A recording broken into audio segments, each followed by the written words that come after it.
What's up, legends? My name is Luke, and I got back into collecting Pokemon cards just over 6 months ago. Now, I have a lot of fond memories of collecting the original base set Pokemon cards, playing the Game Boy games, and it's that nostalgia that brought me back into this unique hobby after 20 years. And I know that many of you have also gotten back into Pokemon card collecting for similar reasons. But this hobby has changed quite a bit over the years, and if you're just getting back into it, it can be a bit overwhelming to navigate. So I'm going to share 9 things that I wish I knew 6 months ago getting back into Pokemon card collecting. I'll be sharing some fundamental mindsets that I believe you need to have as a collector, as well as some more practical tips for where to buy cards, how to value them, how to store them, and more. But before we do, please take a second and hit that like button to support the channel, and if you want to come along the collecting journey with me, be sure and hit that subscribe button. Now, while I share these tips, I thought it would be fun to open up this vintage mystery pack that my friend Logan put together for me.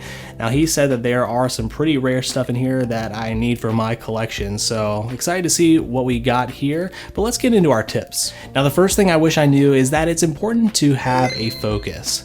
Now, this hobby can get a little expensive, not to mention there are a lot of streamers and YouTubers out there who tend to hype up different things, and it can make you feel that FOMO to buy up certain products or to collect a certain way. And if you haven't felt that FOMO yet, trust me, at some point you will. And in those times, having a focus and keeping that at the forefront is going to be key. Without a focus, it's easy to spend up all your money and end up with a not very cohesive collection in the end. And believe it or not, I've even heard of people getting burnt out from this hobby. And I think that comes from when you give into the hype and ultimately lose focus on the things that bring you the most joy in this hobby. So focus is key. And I mention this first because you'll probably notice that this is a theme throughout some of these other points that we're going to mention today. But now let's go ahead and open up a few cards from this mystery pack. Now, something I didn't understand when I got back into collecting is that there's not just one way to collect. You know, there are those who collect cards that are, all a certain Pokemon. Maybe they collect certain types of rare or unique cards. Some people primarily collect modern cards, others only collect vintage, and some collect Japanese. And others will collect what's called a master set. Now, this is when you collect every card in a set. Now, I'm working to collect all of the base set, jungle, and fossil sets. And my friend Logan, who put together this mystery pack, he knows this, so I'm pretty sure we'll be seeing some cards from this set on here. So let's go ahead and open this and uncover some of our first cards.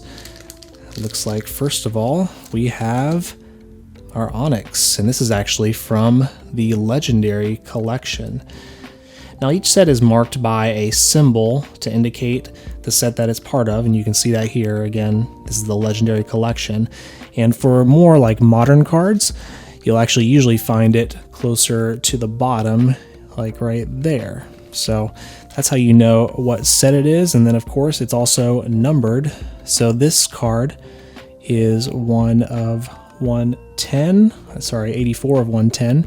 But yeah, so there's 110 in the Legendary Collection. Let's check out our next card here. We have Mankey from Legendary Collection as well. Very nice. So there are some great nostalgic classic cards and in great condition as well. Wow, this one's near mint. Very minty, actually. So many people also have the goal to complete master sets for modern sets. So one of the newest card sets, Celebrations, has 50 cards in it. And so you would make it your goal to obtain each of those 50 cards, essentially. Now, a resource that I recommend you check out is the Pokelector app.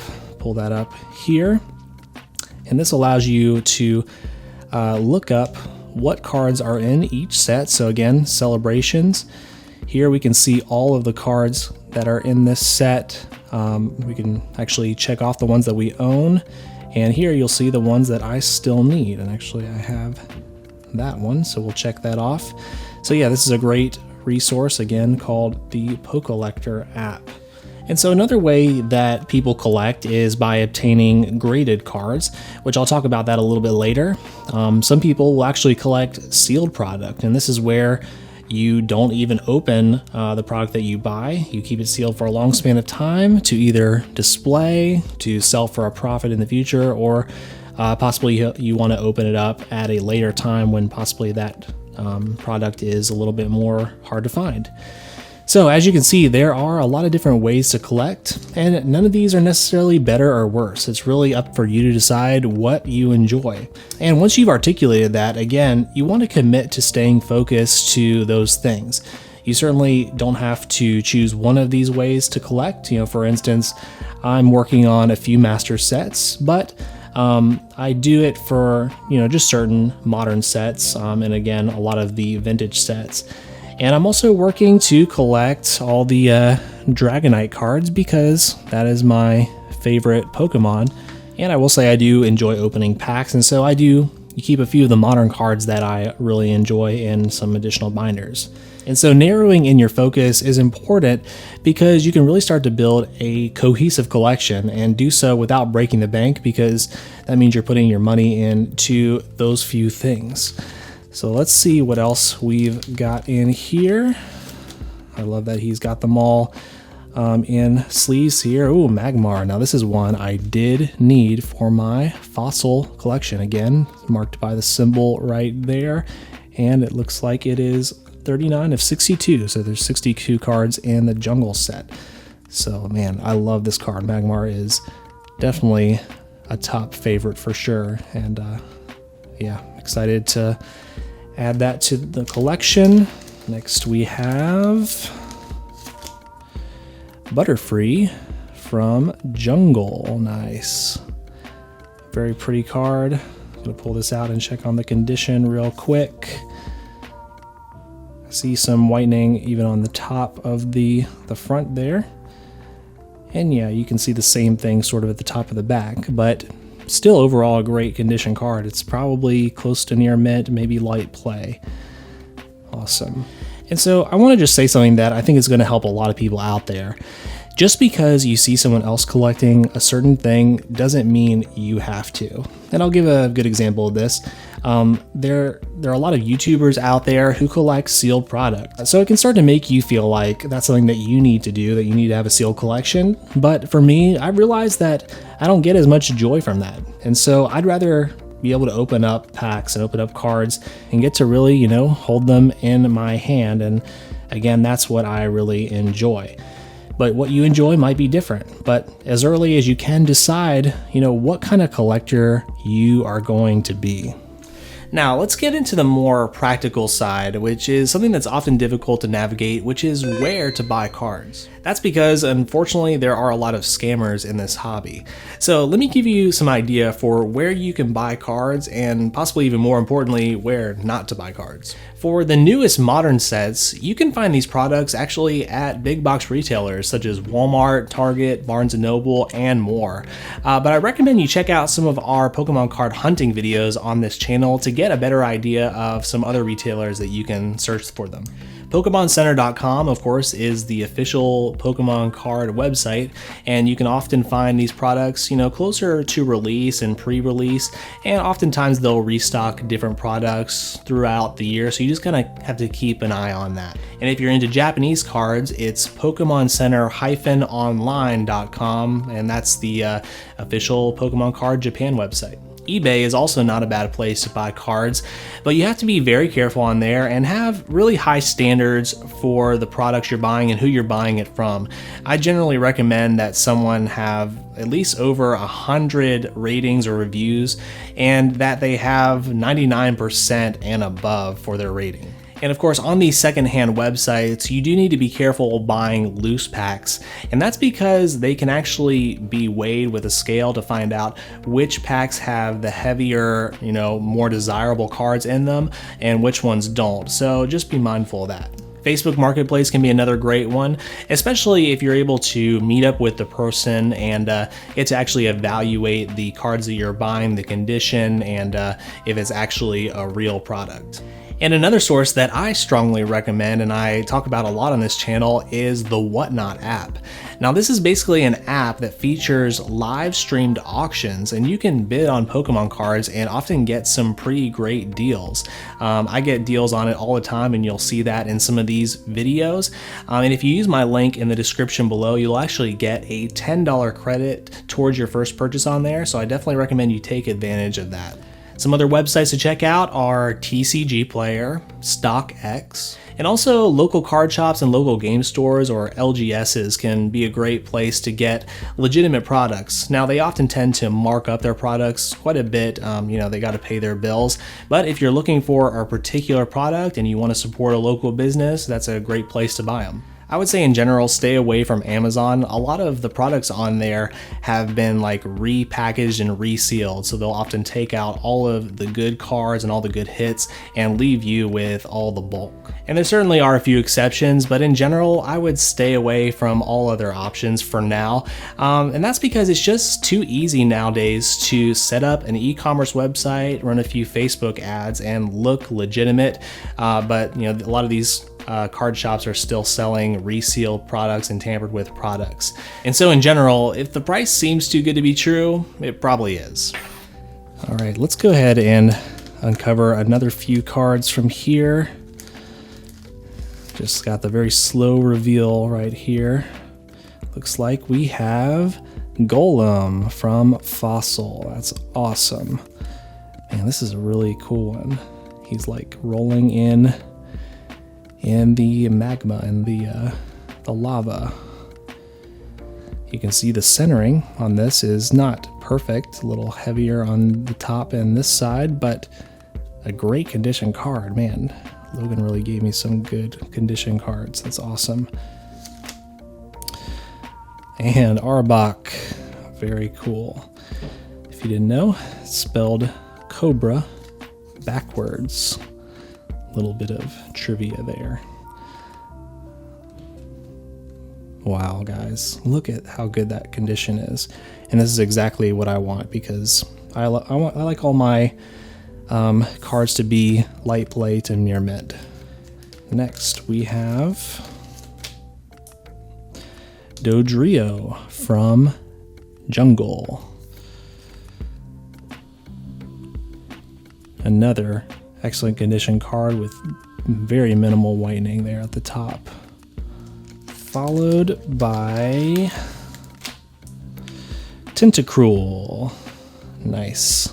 Haven't seen any base set in here yet. Of course, I don't need a lot of base set. Most of the base set ones I need are hollows, so the more rare ones. I do think he's saved some of the best ones for last here. A little more whitening on this one. Again, very minimal. This one might be a little more on the light play side, but very close. So number 4, let's talk about how to value your cards. When you're buying products, especially if it's from a source that's not a big box retailer, you're probably going to want to know if you're getting a fair price for that card or that sealed product. Not to mention, you may also be curious to know how valuable a certain card is in your collection. So pretty much the standard that everyone uses is a website called TCG Player. And it's also an app as well, so you can pull it up on here. And this is basically a marketplace for trading card games, including Pokemon. So it's a source to look up a market price for cards as well. If we can see this legendary collection Onyx that we pulled first, it will actually show you the market price here in green, just 47 cents, so nothing crazy for this one. But yeah, that's how you can look up the price for a good condition card. So this market price here on TCG Player, it works really well for modern cards, because modern cards tend to be in good condition. But what if you have a card that has a little bit of wear to it? Usually you classify cards by near mint, light play, which I would say that this is probably light play based on the whitening around it. Some might say near mint, but you also have moderate play, which again has a little bit more wear. Maybe it has a crease in it. You have heavy play, and then of course damaged. So to look up a price for those cards is a little bit different. I actually created a whole video around this, so definitely check that out. You can check the link and the card, and I'll include it in the description as well, to look up some cards that are not in perfect condition. And so the fifth thing that I wish I knew getting back into this hobby was the significance of graded cards. Like I mentioned, cards that are in mint or great condition are worth more than cards that have some wear to them. But when you're buying cards from other collectors, how do you really know that the card is in the condition that they say it's in? This is one reason why you get cards graded. It's a way to prove the condition that a card really is in. So there are a number of grading companies out there, but the most significant ones are PSA, CGC, and BGS, or Beckett Grading Services. And these are companies that will professionally evaluate the condition of your card, give it a number grade, and encapsulate it in order to preserve the condition. The higher the grade, the better the condition. And generally, a Gem Mint 10 is going to be worth several times what a card ungraded would be.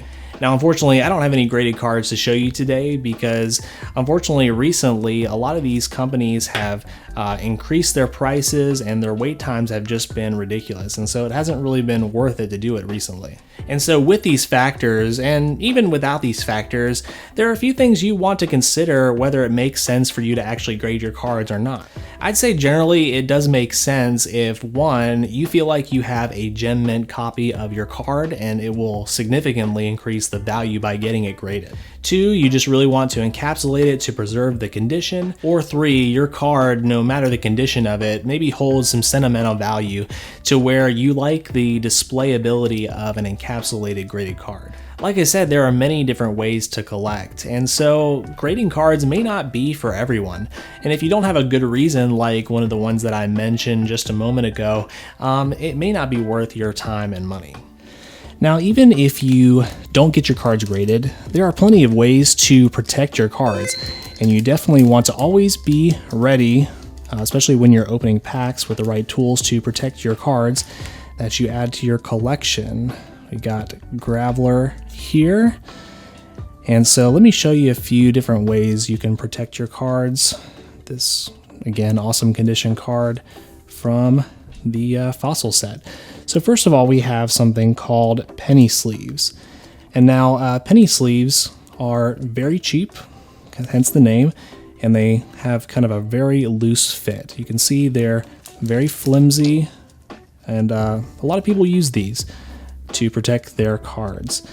Now, I personally don't prefer them. I feel like they're a little bit too loose in there. So actually, what I prefer is something I'll show you in just a moment, and you can actually see the link to this in the description below, is these perfect fitting sleeves.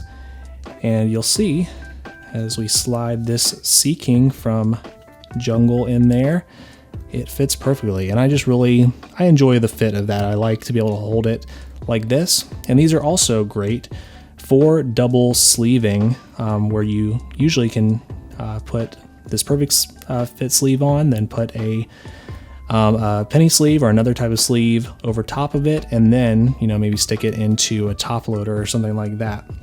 Just checking out the condition here. This one's a little more on the light play side. Got a lot of whitening at the top and yeah, most of the edges, but great for my collection. Awesome.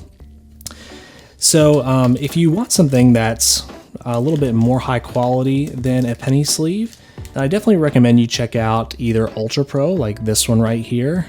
And they, of course, make them a few different ways. Some of them have a solid back, but this is a clear one. So let's put this in. Oh, we got Ditto from Fossil. Ooh, that's a very pretty one. And this is a rare. That's awesome. I don't believe I had that one. It looks so good. On the back, you can see a little bit more wear, maybe a little more on the light play side. So again, Ultra Pro is one company that creates these little higher quality sleeves. Also, Dragon Shield is another one that I recommend.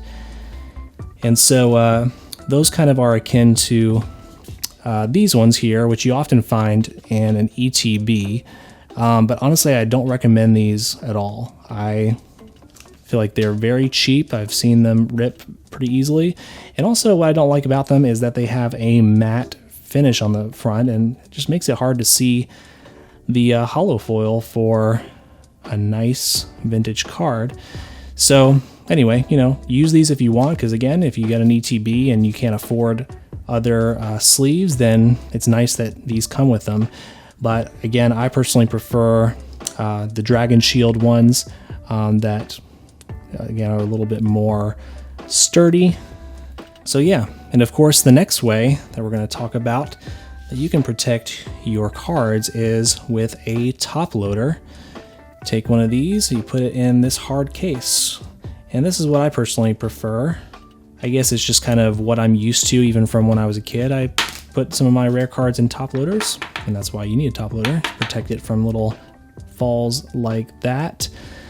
So yeah, these are great. They're great for displaying. I got this little wood block off of Etsy, and that makes it easy to display them. But another way that a lot of people also like is using a semi-rigid, which looks kind of like this. And these are basically good for sending off your cards for grading. And so this is just what those companies, PSA, CGC, it's what they prefer you put your cards in, because I guess it's a little bit easier to get your card in and out without them damaging it. And nice, we got Marowak here from Jungle. I think I might already have this one.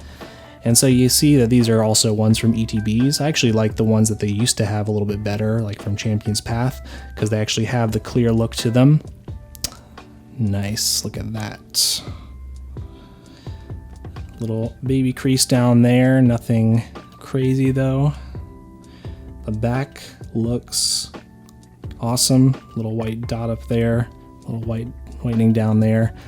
But this is probably near mint. I don't know if you'd consider that little baby crease something that would knock it down a grade, but yeah. So, of course you can stick that in a sleeve, and then, it just fits nice and snugly in there. I'm not going to do that because I don't actually have a sleeve to go along with it. And then another great way that you can store your cards, and this is great for your bulk or for cards that you're not as concerned about keeping nice because maybe they're not worth very much. These are great. This actually came from an ETB. This is part of the material that it's made of, and it's perfect for keeping your cards in. They usually come with little dividers, and that's a great place to store them for future use, or if you possibly plan to sell them to an LGS, you can do that. And then one of my favorite ways to store cards is by using binders. So this is a Volt X binder. I really recommend these, just super high quality. You can see that this one has a zipper to protect from moisture or anything like that. And the other benefit to these is that compared to the ones that we probably used as kids, where you stick them in the top, the 3-ring binders, these actually go in the side. You can see here, if we pull out this Jolteon card, it comes in and out like so, and that's actually a much better way to keep your cards from sliding in and out. And then also, the fact that these are not 3-ring binders, it actually is better for the condition of your card to help to keep them from warping and that sort of thing. And I'll show you one other example of a Volt X binder. This one is a little bit cheaper and it provides maybe a little bit less protection, but still amazing quality. And this is my Celebrations master set that I've been working on. Yeah, got Blasty right there. So yeah, super recommend binders for storing and protecting your cards, and Volt X is a great brand. I'll provide links to them in the description below. Number 7, the community is your ally. I found that the Pokemon card community is overall very positive and very helpful. So make sure you utilize it to get answers to your questions and find the cards that you need for your collection. Now obviously you can buy from other collectors, but I recommend finding ways to trade with other collectors. And this can be a very inexpensive way to build your collection because, if you're someone who pulls cards from packs, maybe you pull something that is desirable but not something that you want to add to your collection because it's not a part of your focus. You can easily trade that to someone for a card that you actually want for your collection. So utilize the community, and I've made some good friends out of this hobby. So don't be a stranger, go to some local meetups, join Facebook groups, Discord servers, and if you need a community to be a part of, definitely check out our Discord and the link in the description below. Now, number 8, I wish I knew that there are actually 3 different sides of this hobby. Obviously, you have collectors, you have players of the card game, and then you also have investors. I think it's important to have at least a base level understanding of each of these aspects because they are somewhat intertwined. Even if you never play the card game, you need to understand that the Pokemon Company will always see this as a trading card game first. You'll find that the game itself does influence even the collectability of different cards. Certain cards that you wouldn't even think would be worth that much are because they're more significant in the game and they're more playable. You need to understand that certain cards actually rotate out of the game to where they're not playable anymore, and this can change the rarity and the availability of certain products in stores too. And then of course the third aspect of the hobby is that of investors. Now this is a relatively new aspect that's come to the Pokemon card collecting hobby. Many of these people are collectors too, but the ones that aren't are generally resellers, and unfortunately many of them have the reputation for scalping. But even if you are primarily a collector, it's important to realize that you are an investor in a way as well because your cards do hold value, which I think is a cool feature of this hobby. And so I think it's also important to have an understanding of the investing side as well. But this is a good segue into my final thing I wish I knew. Even if you lean more towards the investor side of things, that's fine, but I think either way, you should focus on enjoying this hobby and focus on the fun of it over money and profit. Can you profit from this hobby? Yes, but if that's your main goal, honestly, I think you're missing out on what this hobby is all about. And also, I think you're setting yourself up for disappointment because this sort of investment is highly speculative. And honestly, I think there's much better investments and much easier ways to make money out there. Ultimately, it's my opinion that you'll enjoy this hobby more if you're in it purely for the enjoyment of it. If you enjoy a certain artwork or a certain character, by all means, go after those cards, even if it's not the most rare or most valuable card out there. Or maybe you're someone who enjoys ripping packs. Generally, it's known that it's a lot more economical to just go out and purchase the singles or, even keep your sealed product sealed. But at the same time, if you enjoy ripping packs, then why not do that? In the end, it's just pieces of cardboard, and what you're really paying for is an experience anyway. So I don't think you have to fall into the trap of being overly conscious of whether something is a good investment or not. Just have fun. And I totally get that some people get enjoyment out of seeing their cards go up in value, and that's awesome. But let that be a feature of the hobby and not an end in and of itself. But anyway, let's go ahead and open up these last few cards from our mystery lot. Oh man, I'm super excited about this. I know that Logan included some good stuff in here that I know he probably saved to the end. So let's see what we have. First of all, we have Kabutops, which is another rare from Fossil. Awesome. Next we have, Dragonair, and this is a base set too. So Logan knows that I also like Dragonite, and of course the evolution line to go with it. So such a pretty card. I know I have the actual base set version of it as well. And then underneath there we have, oh yes, we got a holo, guys. We got a holo Electrode from Jungle. Yes. Oh man, I gotta put this down and take a good look at this condition here. Ooh. Just look at that shine. It's awesome. You can see a little dent down there. You can see that the centering is quite off. Look how big the top is compared to the bottom. And, you know, keep in mind, I'm being super critical just for the sake of this video, but this is awesome, though. If it weren't for this little dent at the bottom, I would say near mint, but maybe light play.